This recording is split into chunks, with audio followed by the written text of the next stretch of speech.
The most dangerous thing you can do today is try to be perfect. There's an ancient law, etched into the very architecture of the human psyche, which guarantees that the higher you climb the ladder of morality, order, and control, the harder you will fall into the abyss of chaos. Have you ever noticed how the most devout pacifist often hides a passive aggressiveness, capable of destroying families? Or how the obsessive pursuit of happiness generates only an unbearable anxiety? This is not a coincidence, nor is it an irony of fate. It is a relentless psychological mechanism that Carl Jung identified, and that the ancient Greeks called enantiodromia, the terrible truth, that everything that reaches its extreme transforms violently into its opposite. Your conscious self believes it is in command, driving the car of your life toward the light. But your unconscious is in the back seat, hand on the emergency brake, waiting for the exact moment you accelerate too much to pull it and send the car spinning 180 degrees. And when that happens, the life you knew crumbles. If you want to understand why the world seems to be going mad, why your best intentions often result in disaster, and how to stop your own mind from turning against you, you need to watch this until the very last second. What we are about to reveal is not self-help, it is surgery on the soul. Before we descend into the depths where few have the courage to go, make a commitment to your own expansion of consciousness. Subscribe now. Do not just be a tourist passing through. Become a member of this legion seeking the truth hidden behind appearances. Like this video as a sign that you are ready to confront your shadow. And comment below, I accept my opposite. Let us see how many of us are brave enough to admit that we are not just light. We live under the illusion of linearity. We believe that if we walk in a straight line toward the good, we will reach paradise. But the psyche does not work in straight lines. It works in cycles, in oscillations. Like a gigantic pendulum suspended over the abyss of the unconscious. Heraclitus, the philosopher of fire, knew this millennia before modern psychology. From the war of opposites comes the most beautiful harmony. However, when we try to stop this pendulum by force, holding it at the extreme of light, reason, and order, we are not eliminating the dark side. We are only accumulating potential energy. The physics of the soul dictates that the force applied to repress the opposite is exactly the same force with which it will return. Do not be fooled, the pendulum will swing back. And if you held it too long, it will not return as a gentle swing, but as a wrecking ball that will shatter the display case of your ego. Here lies the greatest danger for good people, the individual who identifies totally with their virtue, who believes themselves to be purely altruistic, chaste, or honest, is committing a crime against their own wholeness. Jung warned us that I'd rather be whole than good. Why? Because unilateral goodness is a lie. To sustain the image of a saint, you must amputate vital parts of your humanity or aggression, your primitive sexuality, your healthy selfishness, and cast them into the basement of the unconscious. But these parts do not die. They stay down there, in the dark, hungry and furious, feeding on your vital energy. Excessive virtue becomes vicious because it loses connection with human reality.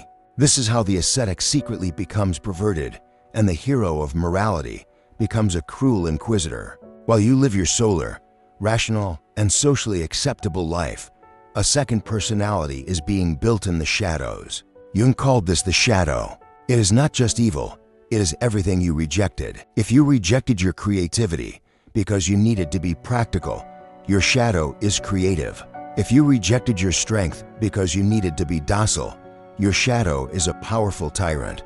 Enantiodromia begins silently here. Small slips, Freudian slips, forgetfulness, irrational irritations with others. You begin to see in your neighbor, your boss, or the politician exactly the defect you refuse to see in yourself. It is projection, the first sign that the opposite is knocking at the door, demanding to enter. There comes a moment, often in midlife, when the structure can no longer withstand the pressure.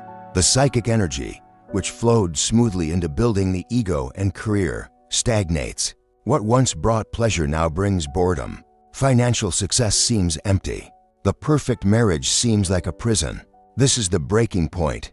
Enantiodromia ceases to be a threat and becomes an event. It is the moment when the ruthless businessman drops everything to live in simplicity, or the faithful priest abandons the cloth for an overwhelming passion.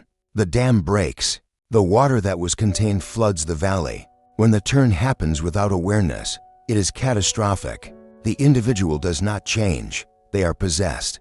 They are dragged to the other side with a violence that borders on madness. The rational person becomes hostage to cheap sentimentality. The peaceful person explodes in murderous fury. Jung described this as an archetypal possession. You stop being the driver and become the bound passenger of a runaway vehicle.